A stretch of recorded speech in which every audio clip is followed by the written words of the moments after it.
Welcome to Dronacharya IAS YouTube channel. This is our daily newspaper video. So आज है 13th of January and I would like to wish you all a very happy Lodi.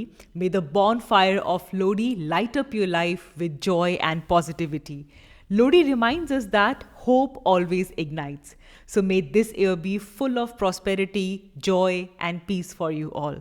So with this note, let's begin with our today's daily newspaper video, जहाँ पे हम आज के the Hindu newspaper के must read articles discuss करेंगे। तो चलिए quickly आज के हमारे द हिंदू न्यूज़पेपर का एक ग्लिम्स ले लेते हैं कि आज के पेपर के मस्ट रीड आर्टिकल्स कौन कौन से हैं। सो आज का हमारा जो पहला इशू है ये चीफ इलेक्शन कमीशन और इलेक्शन कमिश्नर के अपॉइंटमेंट से रिलेटेड है, जिसे लेकर सुप्रीम कोर्ट ने रिसेंटली इस नए लॉ के ऊपर स्टे लगाने से रिफ्यूज़ कर दिया है।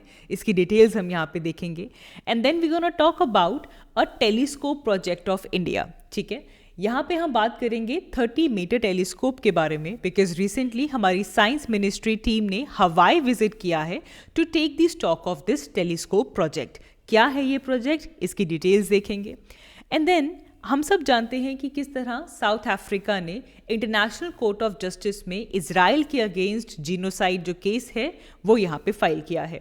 अब इसे लेकर इजराइल ने कहा है that Hamas is guilty of genocide, कि इजराइल नहीं हमास इस जीनोसाइड का गिल्टी है। तो इस डिटेल को हम यहाँ पे देखेंगे। फिर हम बात करेंगे म्यांमार की, बिकॉज म्यांमार के अंदर जनता जो कि वहाँ पे मिलिट्री कू जिन्होंने किया है और म्यांमार के आर्म्ड अलायंस के बीच में एक सीज फायर हो गया है।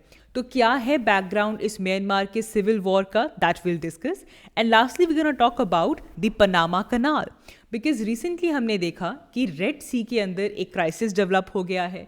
जो मैरीटाइम सिक्योरिटी है वो वहाँ पे खतरे पे है, क्योंकि येमेन के अंदर जो हूथी रेबल्स हैं वो वहाँ पे जो कमर्शियल वेसल्स हैं उन्हें टारगेट कर रहे हैं।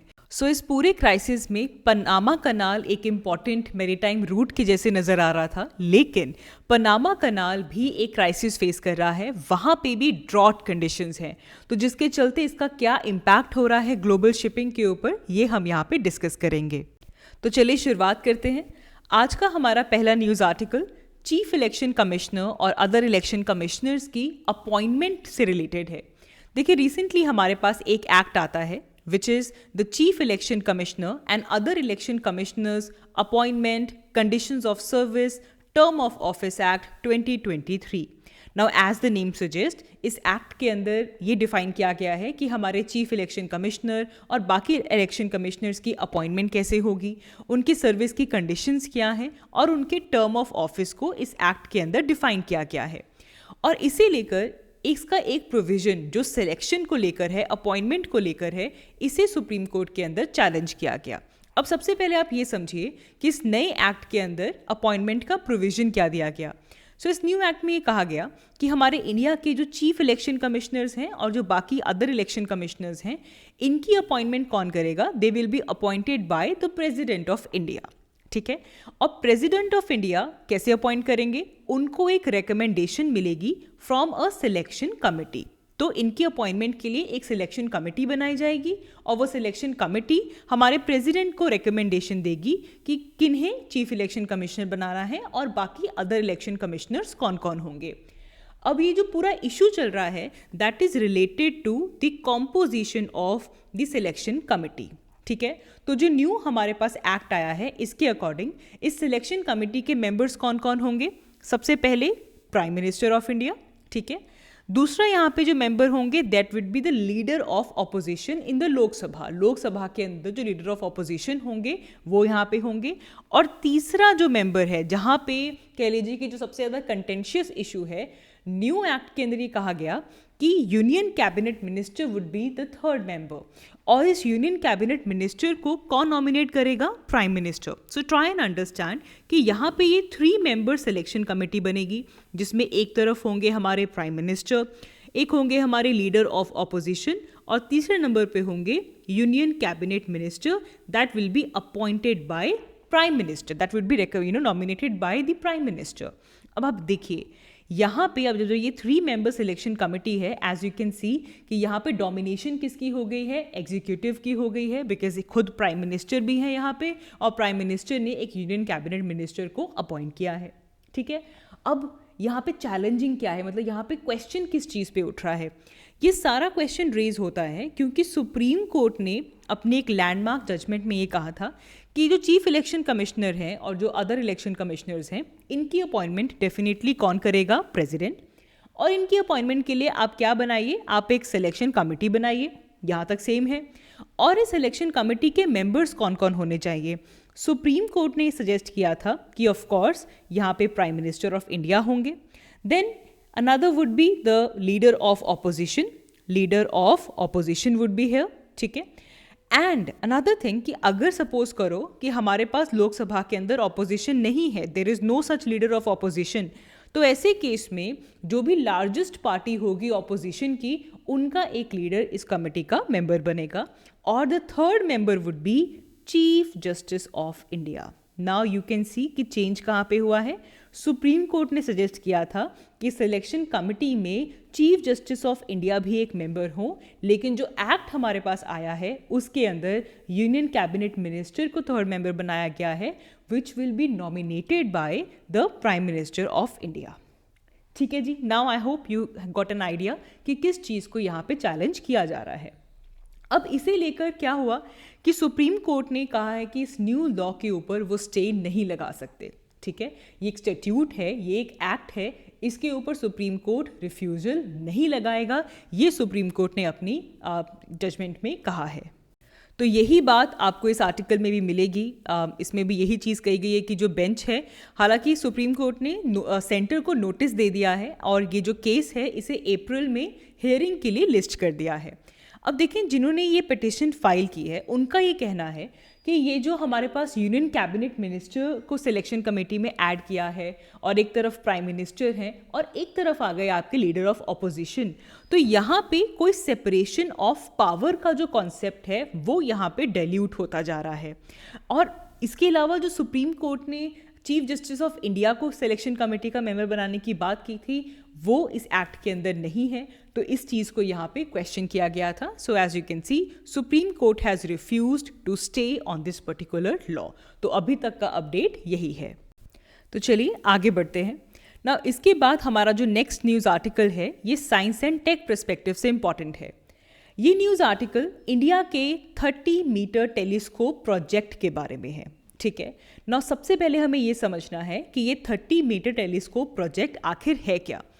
पहली चीज़ याद रखिएगा कि ये इंडिया की एक इंटरनेशनल पार्टनरशिप है, एक इंटरनेशनल कोलैबोरेशन है, जिसमें यूएसए, कनाडा, जापान, चाइना और इंडिया, ये 5 कंट्रीज मिलकर ये 30 मीटर टेलीस्कोप प्रोजेक्ट एग्जीक्यूट करेंगे, ठीक है। तो ये 5 कंट्रीज के नाम आपको पता होने चाहिए, USA, Canada, Japan, China and India, ठीक है। अभी 30 मीटर टेलीस्कोप प्रोजेक्ट का एम क्या है? इससे बेसिकली जो टेलीस्कोप बनाया जाएगा, इससे हमारी स्पेस में डीपर एक्सप्लोरेशन कंडक्ट की जाएगी और जो भी कॉस्मिक एक्टिविटी होती है उसे यहाँ पे ऑब्जर्व किया जाएगा, ठीक है। अब इसका नाम देखिए, नाम क्या है? 30 मीटर टेलीस्कोप। तो बेसिकली इस टेलीस्कोप का जो डायामीटर है दैट इज ऑफ 30 मीटर, ठीक है, सिंपल हो गया। और इसके अंदर एक प्राइमरी मिरर ऑप्टिकल लगाया जाएगा और एक इंफ्रारेड टेलीस्कोप ये बनेगा जिससे कि हम डीप स्पेस में ऑब्जर्वेशंस कर पाएंगे, ठीक है जी। अब हेडलाइन पढ़िए क्या है। It says that science ministry team visits Hawaii to take stock of telescope project. अब हम हवाई क्यों गए? क्योंकि हमारे लिए अभी तक हवाई में जो मौना किया इनएक्टिव वोल्केनो है, that was the ideal spot. Mauna Kea site is world's best site for astronomy और अभी तक यही प्लान था कि जो 30 मीटर टेलीस्कोप है इसे मौना किया में लगाया जाएगा। लेकिन क्या हुआ कि मौना किया में अपकमिंग प्रोजेक्ट्स को लेकर बहुत ज़्यादा लोकल ऑपोजिशन शुरू हो गई है। वैसे भी मौना किया में बहुत सारे मल्टीपल टेलीस्कोप्स हैं, लेकिन अब वहाँ पे लोकल ऑपोजिशन जो है वो काफ़ी ज़्यादा रेज हो गई है ऑन द ग्राउंड्स कि यहाँ पे जो ये टेलीस्कोप्स बिल्डअप किए जा रहे हैं, इससे उनके रिलीजियस ग्रुप्स, उनके कल्चरल कस्टम्स का जो है वो यहाँ पे उसके ऊपर खतरा है, ठीक है। बहुत सारे ऐसे जो प्रोजेक्ट्स हैं उनको लोकल जो वहाँ के इन्हेबिटेंट्स हैं उनके कंसर्न्स को देखे बिना एग्जीक्यूट किया जा रहा है, तो जिसके चलते यहाँ पे काफ़ी ज़्यादा लोकल ऑपोजिशन जो है वो रेज हो चुकी है। तो अब क्या होगा, अब ये प्रोजेक्ट कहाँ पे लगाया जाएगा? सो अभी ये यहाँ पे सजेस्ट किया गया है कि इसे ऑल्टरनेटिव साइट पे लगाया जाए। ठीक है, कौन सी ऑल्टरनेटिव साइट? ध्यान रखेंगे, स्पेन के कैनरी आइलैंड्स, स्पेन के कैनरी आइलैंड्स को एक बेस्ट पॉसिबल ऑल्टरनेटिव साइट माना जा रहा है। यहाँ पे ऑब्जर्वेशन डेल रॉक, अब देखिए ये स्पेनिश टर्म्स हैं जो कि बेसिकली आपने एक चीज़ याद रखनी है कि ला पाल्मा जगह का नाम है। ये जगह कहाँ पे है? स्पेन के कैनरी आइलैंड में। That is seen as the alternative जहाँ पे ये 30 मीटर टेलीस्कोप लगाया जा सकता है। आगे बढ़ते हैं। हमारा next news article global shipping root perspective से बहुत इंपॉर्टेंट है। यहाँ पे हम बात कर रहे हैं पनामा कनाल क्राइसिस के बारे में। ठीक है, सबसे पहले हमें ये जानना है कि ये पनामा कनाल है कहाँ पे। ठीक है, सो आप देख सकते हो यहाँ पे, this is your North America continent और ये है South America continent. And as you can see, North America और साउथ अमेरिका दोनों ही एक दूसरे से कनेक्टेड हैं। ठीक है, एक बहुत ही narrow strip of land mass इन दोनों को आपस में कनेक्ट करती है। There is this narrow strip of land mass which connects North America with South America. और आप अपनी ज्योग्राफी की क्लासेस में पढ़ते हो कि ऐसे नैरो स्ट्रिप ऑफ लैंड को जो कि दो बड़े लैंड मासेस को आपस में कनेक्ट करता हो, इसे कहा जाता है इस्थमस। ठीक है जी, तो देखें ये एक इस्थमस है क्योंकि as you can see this is a narrow strip of land which is connecting North America with South America. अब दुनिया में कितने सारे अलग अलग इस्थमस होंगे, तो इसीलिए हर इस्थमस का अपना एक अलग नाम होता है। जैसे कि वो इस्थमस जो नॉर्थ अमेरिका और साउथ अमेरिका को कनेक्ट करता है, इसे हम कहते हैं इस्थमस ऑफ पनामा। ठीक है, अब एक और चीज़ देखिए आप, एक तरफ है अटलांटिक ओशन और इसके एक तरफ है पैसिफिक ओशन। ठीक है, अब पहले क्या होता था, अगर आपको अटलांटिक ओशन से पैसिफिक ओशन तक आना है तो ऐसे घूम कर जो सी रूट है ये चलाया जाता था।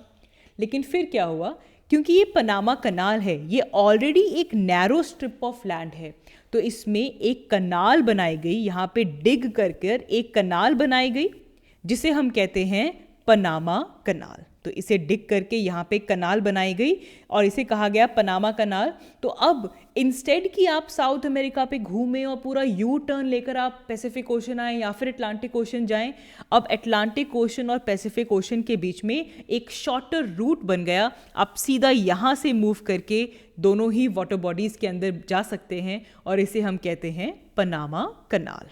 ठीक है, अब हमने ये क्यों कहा कि पनामा कनाल क्राइसिस? अब आप समझिए, हम लास्ट वीक से डिस्कस कर रहे थे कि हमारी जो रेड सी है, जो सुएज कनाल वाला रूट है, वो काफ़ी ज़्यादा इनस्टेबल हो गया है।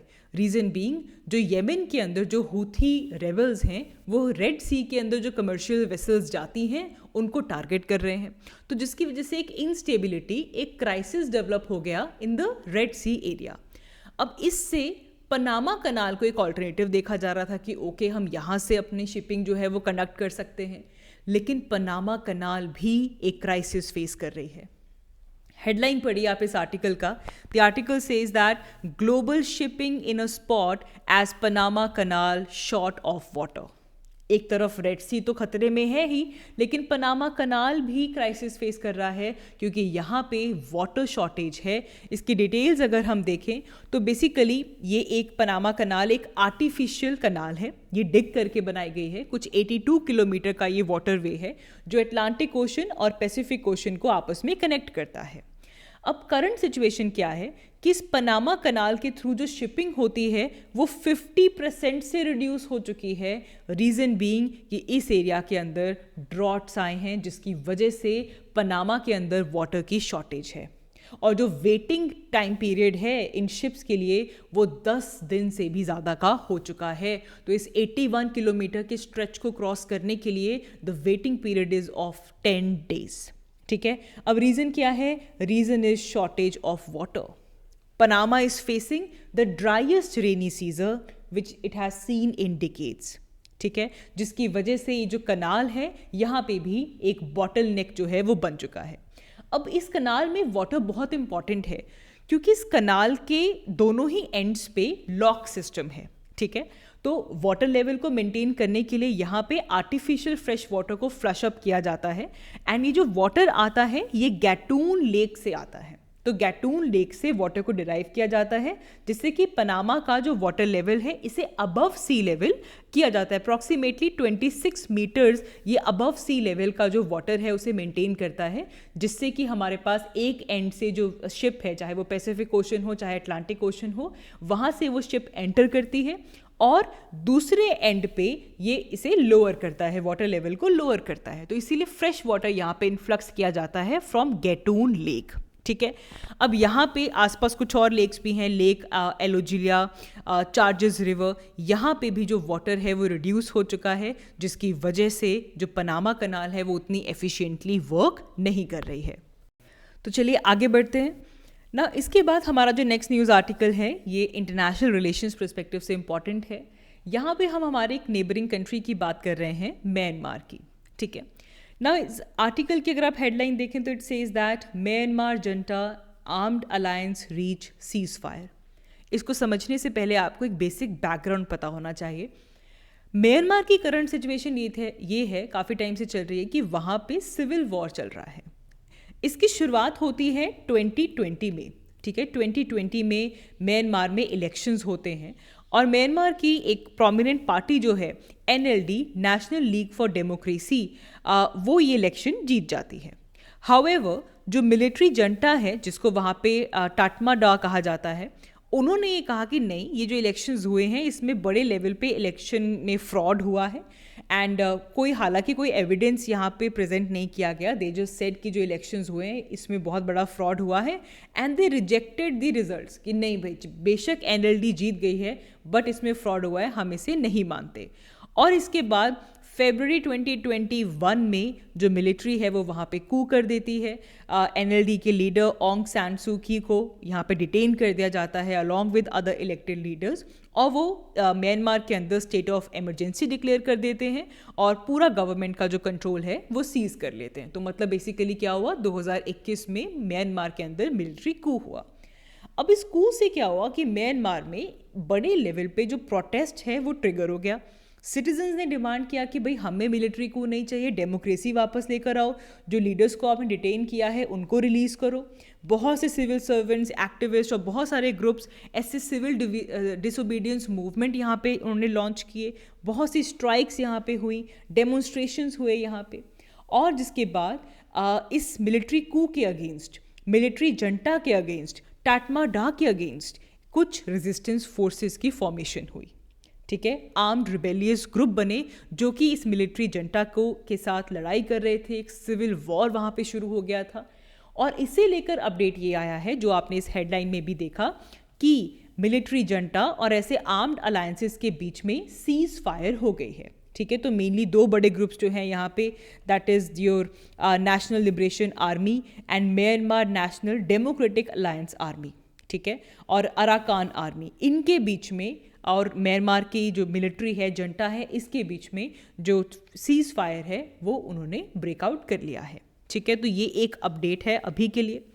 मूविंग अहेड, अगला न्यूज़ आर्टिकल भी हमारा इंटरनेशनल रिलेशन से इम्पॉर्टेंट है। यहाँ पे हम बात कर रहे हैं इज़राइल और साउथ अफ्रीका की।